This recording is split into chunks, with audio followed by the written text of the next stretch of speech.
Bart a fabriqué toute une mise en scène pour simuler une crise émotionnelle. D'abord, il s'est fait pleurer en utilisant un oignon. Puis, il a plongé ses mains dans de l'eau glacée pour se refroidir. Ensuite, il a dessiné des veines rouges autour de ses yeux avec un stylo pour paraître en détresse psychologique totale. À ce moment-là, Homer et Marge s'apprêtaient à passer une soirée romantique tranquille. Bart a soudain fait irruption, disant qu'il avait trop peur pour dormir. C'était la première fois que Marge voyait son fils dans un tel état. Attendrie, elle a insisté pour qu'ils dorment entre deux. Une fois Bart endormi, Homer voulait reprendre son plan romantique dans la cabane dans les arbres. Mais Marge a refusé net. Homer n'a eu d'autre choix que de partir travailler plus tôt. Il est arrivé en premier à l'usine. La salle de pause était déjà remplie de donuts. Il a même pris le temps de ranger son poste de travail. Puis, il a ouvert le manuel d'intégration qu'il n'avait jamais lu. Il avait toujours évité de le lire, de peur que ses collègues le prennent pour un intello. Mais à cet instant précis, son cerveau s'est remis à fonctionner normalement. Un système resté en pause pendant 1377 jours venait de redémarrer. Les collègues étaient complètement choqués. C'était la première fois qu'ils découvraient qu'Homer savait lire. Une fois son esprit réactivé, Homer a même appris l'art de la flatterie. Il est allé voir Smithers, l'assistant de Burns. Il a remarqué que l'abonnement gratuit au magazine de l'entreprise avait expiré. Il a donc proposé de le renouveler lui-même. Smithers l'a couvert d'éloges. Homer a même révélé son secret de réussite. Il a dit qu'il était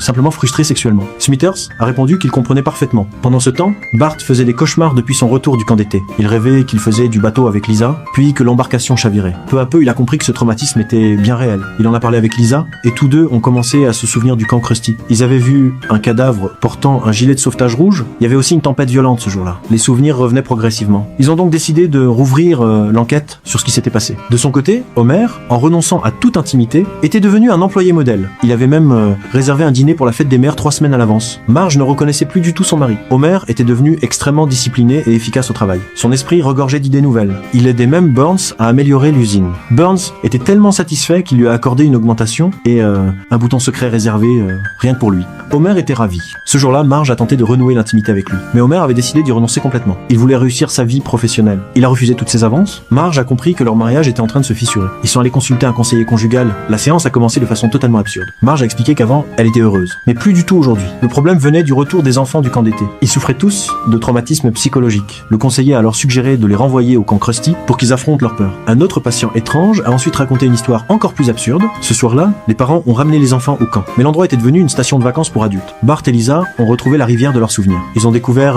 une cabane remplie de gilets rouges. Les souvenirs ont commencé à revenir. Ils se sont rappelés d'un autre enfant, Charlie. Après l'accident, il avait disparu et tout le monde le croyait mort, mais le gardien les a conduits dans une pièce secrète. Charlie était vivant, devenu un adulte de petite taille. Il avait survécu seul. Après le chavirement du bateau, tout le monde était sous le choc. Grâce à Marge, Homer a finalement retrouvé ses émotions. Il a abandonné son obsession du travail et la famille a enfin retrouvé une vie heureuse et normale.